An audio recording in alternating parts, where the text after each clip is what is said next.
Hay unas hojas ahí, hermano, en mi mochila. Ahí está. Sí. Sí, ahí está. Buenos días, hermanos. Dios les bendiga.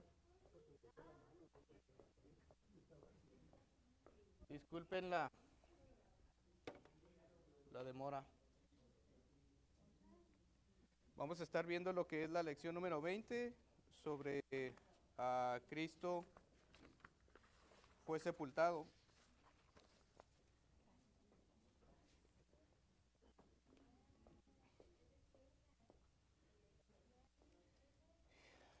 Y vamos a estar en nuestra página 127.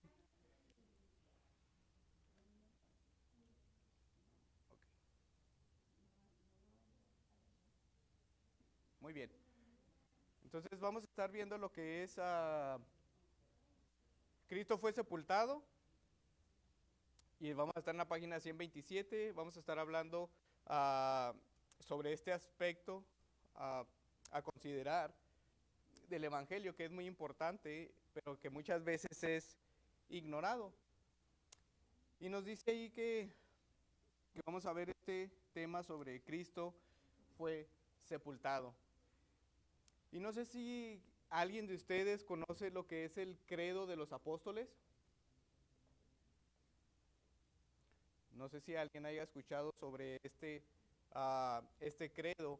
Y este credo de los apóstoles surgió gradualmente de las fórmulas bautismales romanas de los siglos II y III, que se utilizaban para enseñar la fe a los nuevos creyentes. Y aunque la tradición atribuye su autoría a los apóstoles, su forma actual se consolidó más tarde y es una extensión del resumen de la fe cristiana y una herramienta unificadora de las primeras iglesias. Hay todavía algunas iglesias que al iniciar el culto citan lo que es el credo de los apóstoles. Todo cristiano cree en más de lo que abarca el credo de los apóstoles, pero ninguno puede creer menos que esto. ¿Y qué es lo que dice el credo de los apóstoles? Bueno, pues básicamente el credo de los apóstoles nos dice: creo en Dios Padre Todopoderoso, Creador del cielo y de la tierra. Creo en Jesucristo, su unigénito Hijo, nuestro Señor, quien fue concebido por el Espíritu Santo, nacido de la Virgen María, y déjenme, le voy adelantando aquí, de la Virgen María, sufrió bajo Poncio Pilato, fue crucificado, muerto y sepultado, descendió al infierno, al tercer día resucitó de entre los muertos, ascendió al cielo y está sentado a la diestra de Dios Padre Todopoderoso. Desde allí vendrá a juzgar a los vivos y a los muertos. Creo en el Espíritu Santo, la Santa Iglesia Universal, la comunión de los santos, el perdón de los pecados, la resurrección del cuerpo y la vida eterna. Amén. Entonces vemos que este credo de los apóstoles básicamente es un compendio de lo que es lo que creemos los cristianos. Entonces, en este punto pues veo que este énfasis o este recordatorio de que Cristo fue crucificado, muerto y sepultado y descendió al infierno y al tercer día resucitó de entre los muertos. Y este resucitó de entre los muertos, vemos que compete a lo que es la lección que sigue después de esta. Entonces, el tema que nos toca ahora fue la sepultura de Cristo, y vemos que en Primera de Corintios, y lo tenemos ahí en nuestra página 127, en Primera de Corintios capítulo 15, versículo del 3 al 4, nos dice que las Escrituras declaran que Cristo murió por nuestros pecados conforme a las Escrituras y fue sepultado y resucitado al tercer día conforme a las Escrituras, yaciendo casi escondida entre las dos grandes columnas de la fe cristiana. Cristo murió y Cristo resucitó. La referencia a su sepultura, no fue incluida por el simple propósito de unir los dos eventos gloriosos, sino que se levanta entre estos como una gran validación de ambos. la sepultura de Cristo es evidencia de que Él verdaderamente murió, lo que sucesivamente demuestra la validez de su resurrección. Por esta razón, era importante que la iglesia primitiva afirmara la sepultura de Cristo. Entonces, vemos también que en Isaías 53:9 nos dice que se encuentra una profecía que constituye una impresionante prueba de que Jesucristo hombre era el Cristo y que hasta el más minúsculo detalle de su vida y muerte fue conforme a las Escrituras. Y si ustedes recuerdan, cuando estamos leyendo los evangelios, por lo general leímos, y Cristo hizo esto para que se cumpliera conforme a las Escrituras. Entonces, vemos que todo el ministerio del Señor estaba profetizado en el Antiguo Testamento. Y aquí vemos esta misma porción en Isaías 53:9 que dice, y se dispuso con los impíos su sepultura, más con los ricos fue en su muerte, aunque nunca hizo maldad, ni hubo engaño en su boca. Entonces vemos que Mateo 27, del 57 al 60, nos dice, cuando llegó la noche, vino un hombre rico de Arimatea, llamado José, que también había sido discípulo de Jesús. Este fue a Pilato y pidió el cuerpo de Jesús. Entonces Pilato mandó que se le diese el cuerpo, y tomando José el cuerpo, lo envolvió en una sábana limpia y lo puso en un sepulcro nuevo que había labrado en la peña. Y después de hacer rodar una gran piedra a la entrada del sepulcro, se fue. Pero también Juan nos da una descripción un poco más amplia sobre esto y nos dice, después de todo esto, José de Arimatea, que era discípulo de Jesús, pero secretamente por miedo de los judíos, rogó a Pilato que le permitiese llevarse al cuerpo de Jesús, y Pilato se lo concedió. Entonces vino y se llevó el cuerpo de Jesús. También Nicodemo, el que antes había venido a Jesús de noche, vino trayéndolo un compuesto de mirra y de aloes, como 100 libras. Tomaron pues el cuerpo de Jesús y lo envolvieron en lienzos con especies aromáticas, según es costumbre sepultar entre los judíos, y el lugar donde había sido crucificado había un huerto, y en el huerto un sepulcro nuevo, el cual aún no había sido dispuesto ninguno, o puesto ninguno. Entonces, vemos aquí esta descripción sobre la sepultura de Jesús. Y vemos cómo se cumple esto en Isaías 53:9. Porque, bueno, pues básicamente podemos ver que las tumbas de trincheras, las tumbas que comúnmente nosotros conocemos, que estas que se hacen hacia abajo, vemos que estas en aquel tiempo, las personas de escasos recursos que no podían permitirse una tumba familiar excavada en la roca, eran sepultados en tumbas, en la tierra, o en fosas comunes, o en campos designados para entierros. Pero vemos que aquí se nos habla, y en Juan nos dice que era un sepulcro nuevo. Y las tumbas totalmente nuevas, nunca antes usadas, eran extremadamente raras. El hecho de que Jesús fuera enterrado en un sepulcro nuevo perteneciente a un hombre rico demuestra la excepcionalidad de la situación y la generosidad de José de Arimatea. Vemos también que las tumbas familiares excavadas en las rocas, y estas tumbas, las familias ricas podían permitirse costear una tumba excavada en la roca. Estas tumbas se utilizaban durante años o incluso siglos para enterrar a los miembros de la familia. El sepulcro de José de Arimatea ofreció para el entierro de Jesús era de este tipo. Entonces, en conclusión, podemos ver que durante la época de Jesús era muy poco común que las personas fueran enterradas en sepulcros nuevos, ya que se trataba de una práctica funeraria reservada casi exclusivamente para las familias adineradas, y la mayoría de la gente, especialmente los pobres, eran enterrados en tumbas más sencillas o comunes. Entonces, vemos aquí que Dios denegó la práctica acostumbrada. El sepulcro del siervo fue entre los ricos, como nos dice Isaías 53:9. Cristo en su muerte cumplió esta parte de la escritura de Isaías. Entonces, a ver lo que acababa yo de hablar. Nuestro punto número 2, y ese lo tenemos en nuestra siguiente página. Vemos ahí este inciso 2 y nos dice que los escritores de los 4 evangelios tuvieron cuidado de narrar la sepultura de Jesús. Y tenemos aquí estos incisos del A al D que nos mencionan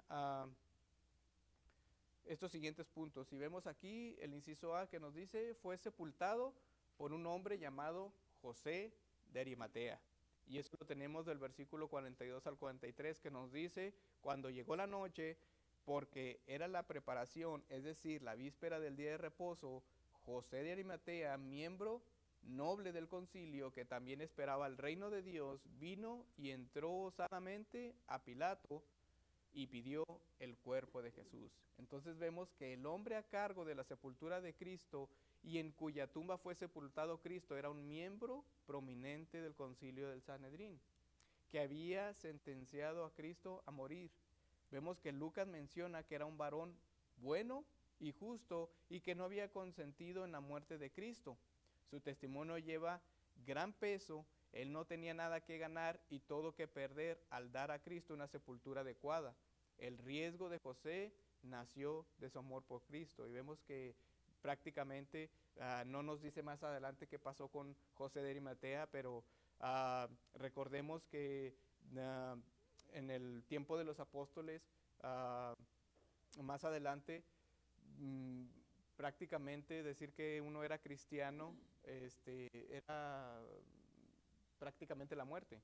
O sea, llevar el bautismo era casi una sentencia de muerte, llevarlo por la persecución que había hacia los cristianos. Y de igual forma, José de Arimatea, junto con Nicodemo, o sea, vaya, se arriesgaron a hacer esto con Jesús, porque básicamente pues vemos que todos los judíos estaban en contra de Jesús. Vemos también Nicodemo acompañando a José y le asistió en la preparación para la sepultura del cuerpo de Jesús. Vemos que este hombre era un fariseo y principal entre los judíos, y eso está en Juan 3:1, y los fariseos conspiraron con él en el Sanedrín para crucificar a Jesús. Como José, Nicodemo había sido excluido por sus compañeros fariseos por honrar a Jesús, y su testimonio de la muerte de Cristo y su participación en su sepultura son pruebas formidables de que respaldaban la realidad de estos eventos. También tenemos el inciso D, y el inciso D pues nos habla también de la manera en la que el cuerpo de Jesús fue preparado para la sepultura, que también es una gran evidencia de que había muerto.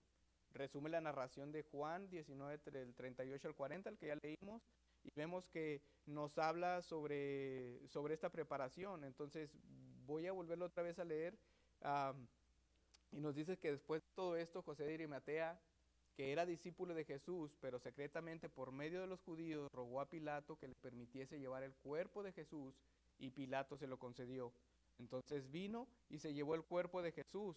También Nicodemo, el que antes había visitado a Jesús de noche, vino trayendo un compuesto de mirra y de aloes, como 100 libras, y tomaron pues el cuerpo de Jesús y lo envolvieron en lienzos con especies aromáticas según la costumbre de sepultar a los judíos. Y se me hace que me quedé yo bastante atrás. Entonces, vemos aquí en la nota que nos dice que si Cristo hubiese estado vivo, no le habrían descubierto José y Nicodemo. Todos los que estuvieron en contacto con el cuerpo de Jesús estuvieron convencidos de su muerte. Los soldados romanos, se nos dice, y vemos que en el versículo 44 dice, Pilato se sorprendió de que ya hubiese muerto. Y haciendo venir el centurión le preguntó si ya estaba muerto. Y el 45 nos dice, e informó por el centurión, dio el cuerpo a José. Entonces vemos que el centurión le informó a Pilato que ya había fallecido. El versículo 32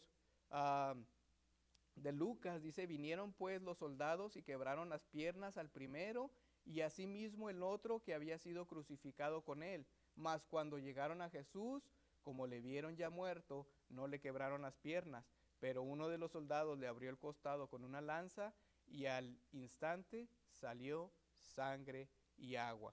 Entonces vemos aquí que hubo bastante testimonio sobre la muerte de Jesús.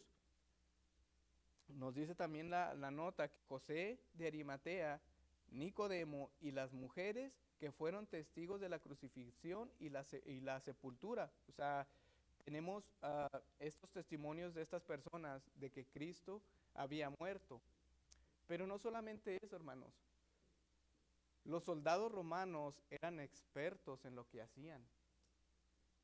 Básicamente la crucifixión fue inventada por ellos y los métodos de tortura que ellos utilizaban eran terribles.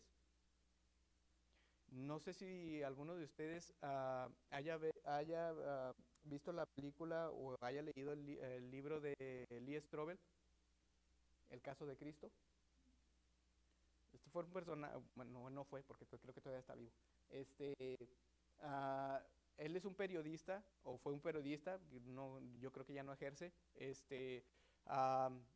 Fue un periodista y por una serie de situaciones la esposa se convirtió y él tuvo una lucha porque su esposa se declaraba cristiana y él supuestamente era ateo.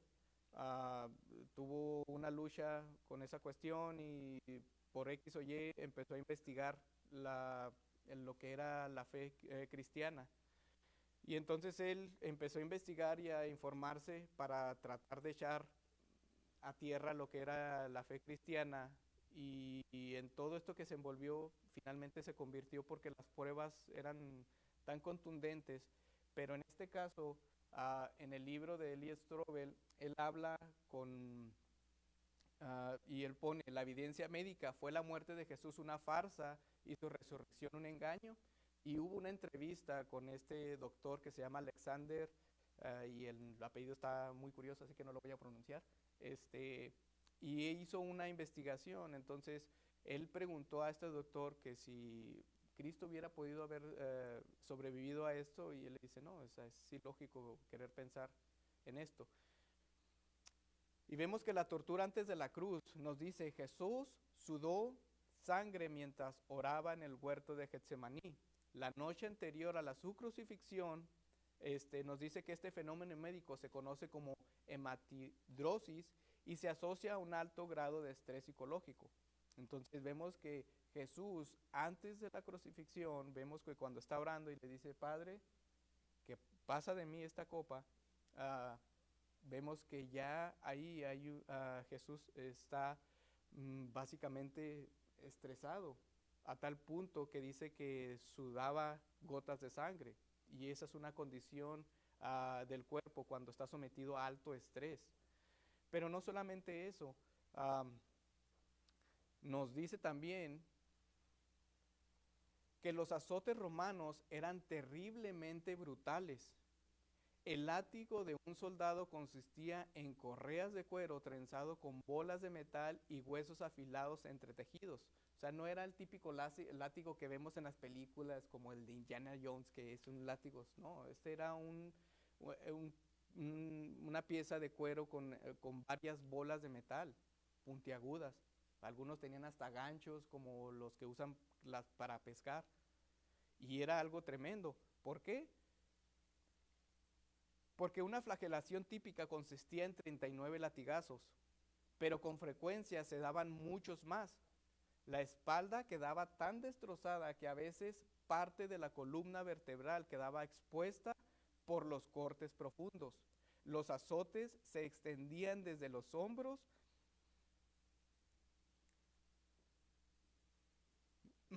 hasta la espalda, las nalgas y la parte posterior de las piernas. Perdón, hermanos. Las víctimas de la flagelación solían morir antes de la crucifixión. Como mínimo, experimentaban un dolor extremo y entraban en shock hipovolémico. que el shock hipovolémico ocurre cuando se pierden grandes cantidades de sangre. Como resultado, el corazón se acelera, la presión arterial baja, lo que provoca desmayos o colapsos. Los riñones dejan de producir orina y las personas presentan mucha sed, ya que el cuerpo necesita líquidos para reponer el volumen sanguíneo perdido. Y disculpen que no le he avanzado, lo que pasa es que no estoy acostumbrado a utilizar esto así. Entonces, vemos que la flagelación de los romanos era algo brutal. Y nos dice que casi nadie sobrevivía a este tipo de brutalidades. Y no era un caso aislado. Eusebio, historiador del siglo III, relata que las venas del sufriente quedaban al descubierto y los músculos, tendones e intestinos de la víctima quedaban expuestos. Y esto lo cita Strobel en la página 193. Muchas de las víctimas morían a causa de la flagelación antes de ser crucificadas. Y este tipo de brutalidad fue la que fue expuesto Jesús. Y no conforme con eso, todavía él tuvo que cargar esa cruz.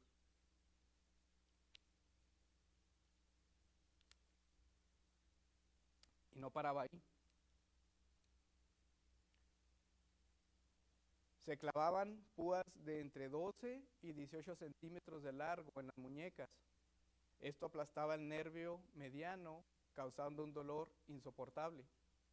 La tensión de estar colgado en la cruz dislocaría inmediatamente ambos hombros. Y estas eran las partes en las que eran puestos aquellas. Vemos a veces en las películas que nos dice que estos clavos iban en las palmas, ¿no? Estos clavos iban en esta parte de aquí, donde hay como un tipo de hueso. Entonces imagínense ser clavado por unas púas de entre 12 a 18 centímetros, tanto en las manos como en los pies. Y hay veces pensamos y vemos este cuadro o esta imagen de los católicos sobre la cruz. Pero la realidad es muy diferente a como lo vemos nosotros en las pinturas.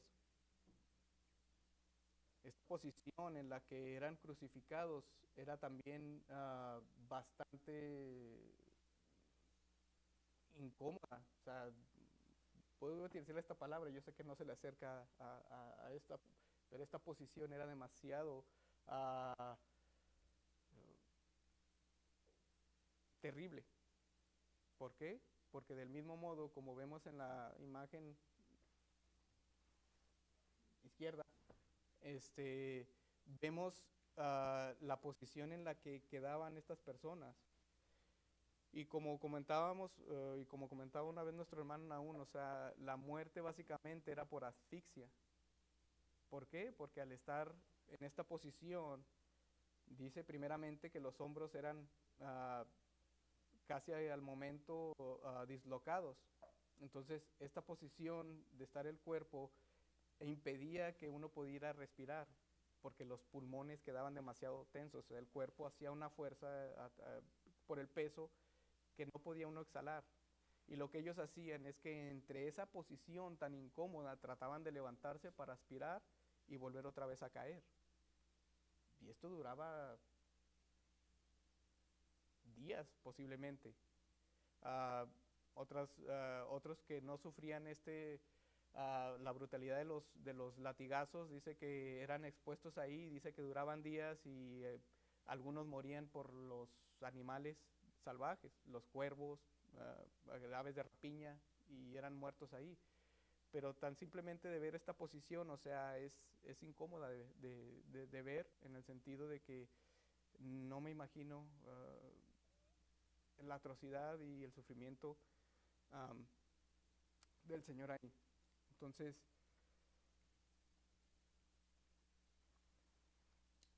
es terrible.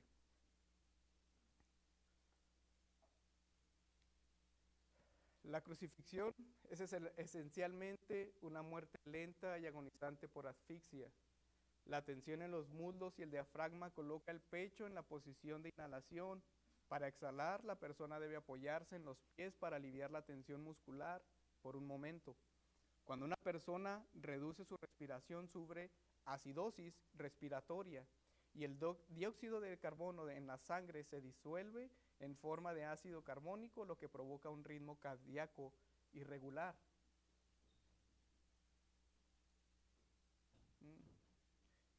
Sí. Vemos que con un latido errático Jesús había sabido que estaba en el momento de la muerte, momento en el que pudo decir: Señor, en tus manos encomiendo mi espíritu, y entonces habría muerto de un paro cardíaco. El shock hipovolémico había provocado un ritmo cardíaco rápido y sostenido, contribuyendo a la insuficiencia cardíaca y dando como resultado una acumulación de líquido en la membrana que rodea el corazón y los pulmones. Cuando el soldado romano perforó el costado de Jesús, este líquido había brotado como agua, seguido de un gran volumen de sangre. Lo mismo que testificó el soldado, o lo que nos dice más bien la Escritura cuando dice que este soldado perforó el costado, dice que salió agua y sangre. Entonces esto nos deja sin lugar a dudas que Cristo murió en aquella cruz. No es como aquel relato que nos dice que pues es que Jesús pudo haber estado vivo, simplemente en el sufrimiento de aquellos latigazos, o sea, pudiéramos haber dicho que era imposible. Y la misma Escritura nos relata y nos dice que quedó tan desfigurado, nos dice que fue menospreciado y abatido.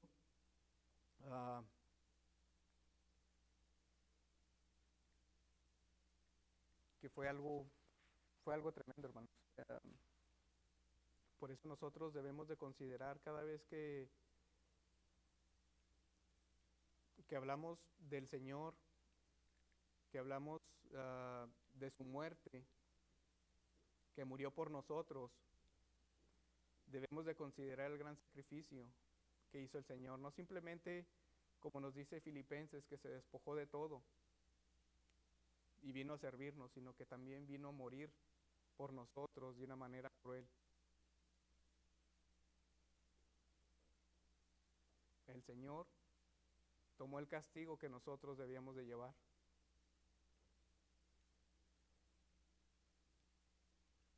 Entonces, no menospreciemos el sacrificio del Señor, ni lo tomemos a la ligera, porque realmente no me puedo imaginar lo que sufrió el Señor.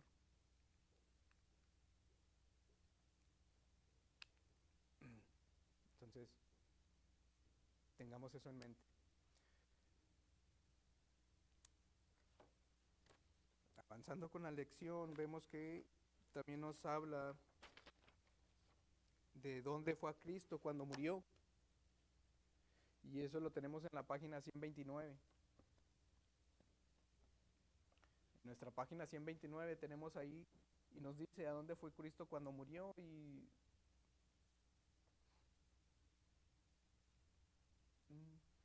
sí. Dice: el tema del paradero de Cristo durante los 3 días entre su muerte y su resurrección es muy comúnmente malentendido. Sin embargo, una mirada cercana y cuidadosa a las Escrituras revela una unidad entre todos los escritores bíblicos. El intervalo entre su muerte y resurrección, el Espíritu de Cristo no permaneció en la tumba, ni tampoco descendió al infierno. En las palabras de Jesús, el ladrón en la cruz fue al paraíso, el glorioso lugar que es la morada de su Padre. Y en las siguientes páginas examinaremos los textos más importantes con respecto al tema. Entonces vamos a ver lo que nos dice la lección sobre este tema. Y Salmos 16:10 dice: porque no dejarás mi alma en el Seol, ni permitirás que tu santo vea corrupción. Y entonces aquí vemos que la palabra Seol es una transliteración de la palabra hebrea que se traduce o que es traducida como el inframundo, tumba, abismo o infierno. Y vemos que el contexto, el salmista simplemente está declarando que Dios no permitirá que el cuerpo físico del Mesías experimentara corrupción física, sino que lo enviaría de entre los muertos. Um, y esta es la interpretación. Esta es la interpretación de Pedro en Hechos capítulo 2. Alguien que pueda leer Hechos capítulo 2, versículo 27 al 31.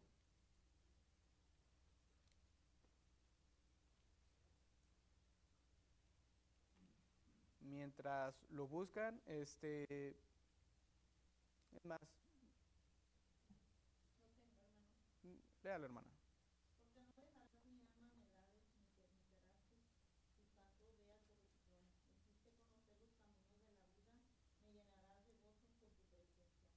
Así es.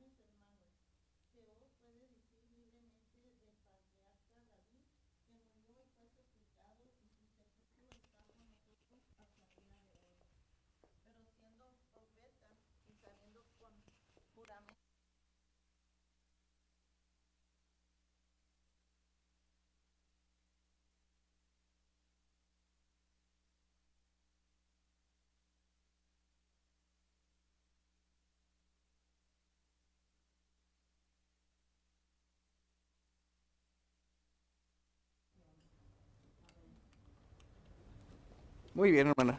Gracias.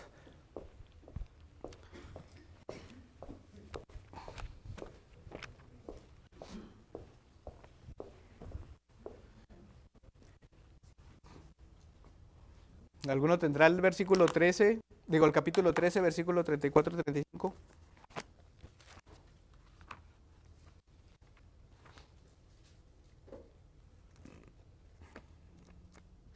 Dice la palabra de Dios en cuanto a aquel le levantó de los muertos para nunca más volver a corrupción, lo dijo así: os daré las misericordias fieles de David. Por eso dice también en otros salmos: no permitirás que tu santo vea corrupción. Así es. Entonces vemos que Pedro está citando o cita este texto en defensa de la resurrección de Cristo. No dejarás mi alma en el Hades. Y vemos que la palabra Hades es traducida también del griego, o la palabra griego Seol, y se refiere a lo mismo. Y el significado simple de los pasajes es que el Padre no permitirá que el cuerpo de Jesús se descompusiera en la ligadura de la muerte, sino que lo levantaría de entre los muertos. Vemos que también aquí, como dice esta nota, Charles Hoods escribe en el lenguaje de la escritura: descender al Hades no significa nada más que descender a la tumba, pasar al mundo invisible, del visible al invisible, como les pasa a todos los hombres cuando mueren sepultados. Sí.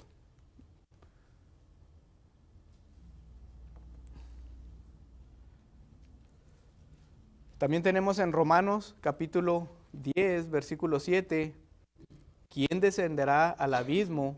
Esto es para hacer subir a Cristo de entre los muertos. Y vemos que aquí, basados en esta interpretación de Pablo, subir a Cristo de entre los muertos, lo mejor parece ser interpretar la palabra abismo como una referencia al mundo de los muertos y no como una afirmación de que Cristo fue al infierno. Matthew Henry escribe: esto simplemente demuestra que el descenso de Cristo a lo más profundo o al abusos no era más que el hecho de que entró al estado de los muertos.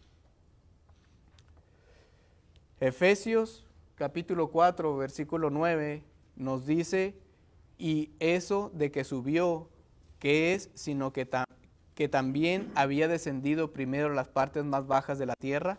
El contexto sugiere que Pablo está escribiendo acerca de la encarnación de Cristo y no sobre un descenso al infierno. El Cristo que subió al cielo, ascensión, es el mismo que vino a la tierra desde el cielo, encarnación. Y vemos que en Isaías 44, 23 leemos: cantad loores, oh cielos, porque Jehová lo hizo. Gritad con júbilo, profundidades de la tierra, prorrumpid montes en alabanza, bosque y todo árbol que está, porque Jehová redimió a Jacob y Israel será glorificado. Aquí una vez más la frase profundidades de la tierra simplemente se refiere a la tierra en contraste de los cielos.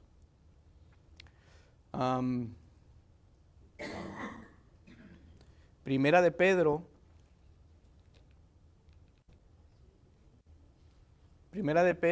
capítulo 3, versículo 18 al 20 nos dice, porque también Cristo padeció una sola vez por los pecados, el justo por los injustos, para llevarnos a Dios, siendo la verdad muerto en la carne, pero vivificado en espíritu, en lo cual también fue y predicó a los espíritus encarcelados, los que en otro tiempo desobedecieron, cuando una vez esperaba la paciencia de Dios en los días de Noé, mientras se preparaba el arca, en la cual pocas personas, es decir, 8, fueron salvadas por agua.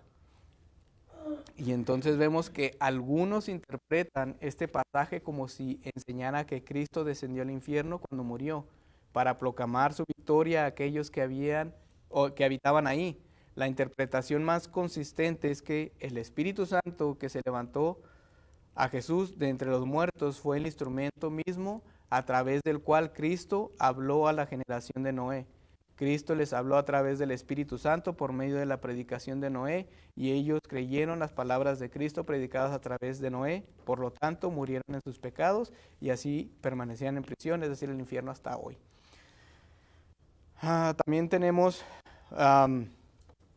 Primera de Pedro 4:6, porque por eso también ha sido predicado el Evangelio a los muertos, para que sean juzgados en carne según los hombres, pero vivan en espíritu según Dios. Y vemos que no hay ninguna razón para interpretar este pasaje como si apuntara hacia un deseo de Cristo al infierno para predicar el Evangelio a aquellos que moraban allí. Las Escrituras enseñan que claramente que está establecido para los hombres que una vez mueran, una sola vez, y después de esto el juicio. El pasaje debe ser interpretado como una simple referencia a que el Evangelio ha sido predicado a ciertos individuos que en tiempo en él que Pedro escribió ya había muerto. Entonces vemos que hay bastantes, hermano, por así decir, alusiones o ciertas interpretaciones. Lucas 23:43 dice, entonces Jesús le dijo al ladrón, de cierto te digo que hoy estarás conmigo en el paraíso. Si Cristo no fue al infierno, ¿a dónde fue? Para responder esta pregunta, lo mejor es tomar las propias palabras de Cristo. Jesús dijo al ladrón moribundo, de cierto te digo que hoy estarás conmigo en el paraíso. Cuando Cristo murió, su espíritu pasó inmediatamente a la presencia de Dios en la resurrección. Su cuerpo y espíritu fueron unidos otra vez. Es importante notar que la palabra paraíso se utiliza solo otras 2 veces en el Nuevo Testamento, y en ambas ocasiones se refiere claramente al cielo, como lo tenemos en 2 de Corintios, capítulo 12, versículo 4. Juan 20:17 dice, Jesús le dijo, no me toques, porque aún no he subido a mi Padre, mas ve a mis hermanos y diles, subo a mi Padre y a vuestro Padre, a mi Dios y vuestro Dios. Entonces vemos que a veces se alega que Cristo no pudo haber ascendido al cielo durante sus 3 días en la tumba basados en sus palabras a María Magdalena en este pasaje. Sin embargo, considerándolo más detenidamente, es claro que no hay contradicción entre la declaración de Cristo al ladrón y sus palabras a María Magdalena. Después de 3 días, el Espíritu de Cristo se reunió con su cuerpo físico y fue sepultado entre los muertos. María entendió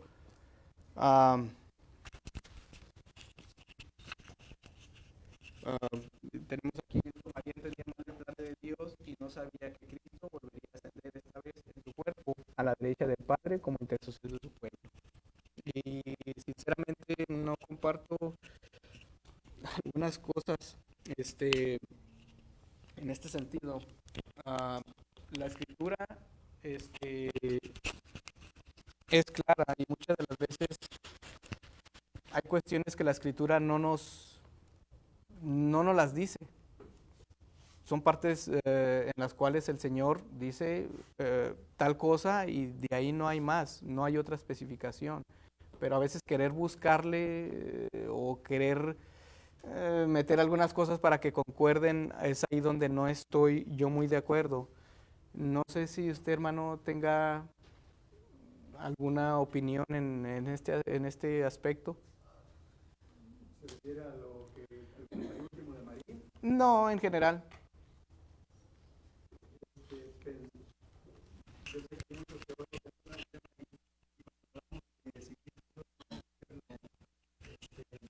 creo que a la traducción de algunos pasajes parte de lo que el escritor ahorita está tratando de decir, porque, por ejemplo, cuando leemos el pasaje de Pedro y donde dice de que se predicó a los que estaban en el diluvio, que se predicó a los muertos del diluvio, en otras traducciones dice de que mientras Dios tenía paciencia esperando la construcción del arca, se le estaba predicando a los habitantes de antes del diluvio. Entonces no está hablando de una predicación de Cristo después de haber muerto e ir a hablar de los espíritus de los que habían muerto, sino que se está refiriendo a la predicación, por así decirlo, de Noé en el tiempo que duró la construcción del arca. Este último punto donde habla de que Cristo no había ascendido al cielo y esto, la explicación que da Paul Washer, la verdad la veo bastante acertada en el sentido de que cuando Cristo dice: hoy mismo estarás conmigo en el paraíso, entendemos que su cuerpo fue al sepulcro, ¿no? Fue el cuerpo de Jesús el que balsamaron, fue el cuerpo de Jesús el que fue puesto allí, pero su espíritu no estaba allí. Su espíritu ya había ido al Padre, ya estaba en el paraíso, y fue lo que él le prometió al ladrón que estaba a su lado, ¿no? Vas a ir conmigo también al paraíso, hoy mismo estarás conmigo.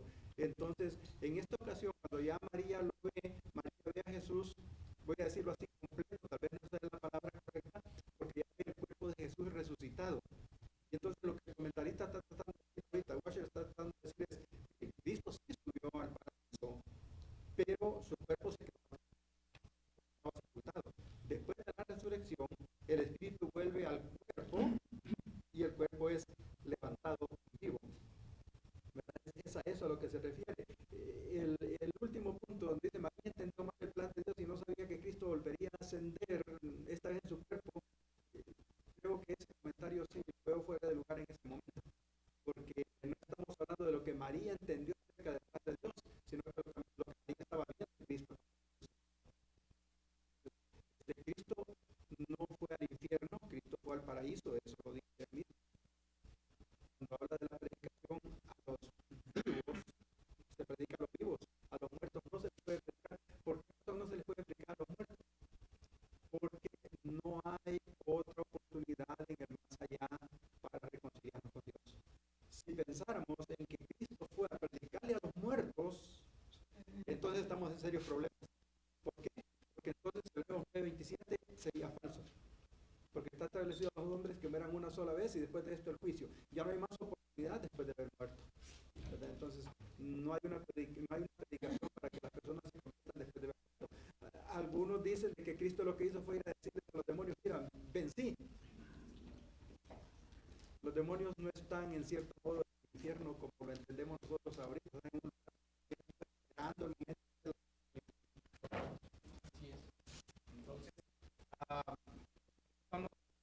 básicamente los puntos de vista. Si el más sonado es este último que comentaba nuestro hermano, una vez que Jesús fue ¿cómo se llama? A pronunciar su victoria y toda esta cuestión.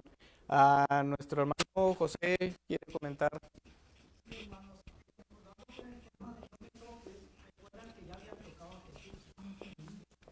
Entonces Jesús ya había sido tocado por las mismas mujeres y tenemos que ver qué significa esa palabra. Y acuerden cuando Tomás también él se toca. Mire, toques. Entonces, hermanos, en el contexto que le estaba diciendo Jesús a María, algunos piensan que está diciendo: no te aferres, tengo que ascender al Padre. Y como nos explicó nuestro hermano, sabemos que, hermanos, cuando muere el cuerpo es el que queda ahí y el espíritu va al Señor. Y ya Jesús había resucitado, ya su cuerpo y su alma ya estaban juntas, pero él tenía que ascender. María no tenía que dejar o aferrarse o quedarse ahí, sino que ir y testificar que Cristo había resucitado. Entonces, esa es una de las explicaciones un poco más, digámoslo así, que tiene que ver más por qué Jesús se deja tocar en un momento, pero por qué en este contexto le dice a María que no toque. Entonces no le está diciendo que no en sí, que su cuerpo, porque ya lo habían tocado cuando él se manifestó, sino que le está dejando decir que no se aferre y que vaya, porque él tiene que regresar, ascender al Padre, pero ahora con el cuerpo resucitado. No solamente el espíritu, sino ahora su cuerpo resucitado, unido con su espíritu, ascendería y se sentaría a la diestra de Dios Padre. Pero ahora María tenía que ir y testificar del Cristo resucitado. Así es. Entonces, pues ahí está, hermanos. Eso es lo que compete la lección de Cristo sepultado. Pero solamente quería hacer ese énfasis de que pues realmente Cristo murió y Cristo fue sepultado, y dice que al tercer día Él resucitó. Entonces, vamos a orar para despedirnos. Señor, te damos gracias, Señor, por este día. Te damos gracias por tu misericordia y tu gracia que has tenido para cada uno de nosotros, Señor. Y te damos gracias porque el día de hoy nos permites estar aquí, Señor, para poder escuchar tu palabra, Señor. Te pedimos por el resto del servicio, Señor, por nuestro hermano Fabián que va a traer la palabra, Señor. Te pedimos que seas tú con él, Señor, y que sea de edificación para tu pueblo, Señor. Te pido también por cada una de las personas que están aquí, Señor, darles un corazón dispuesto, Señor, un oído que pueda escuchar y un corazón entendido, Señor, que pueda responder a tu palabra, Señor. Y te damos muchas gracias, Señor, nuevamente por el sacrificio de tu Hijo en la cruz, Señor.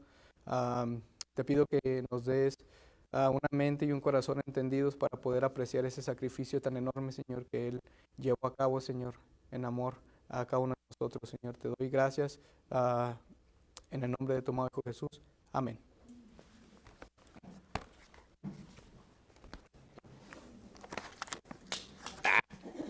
Me anda cayendo todo.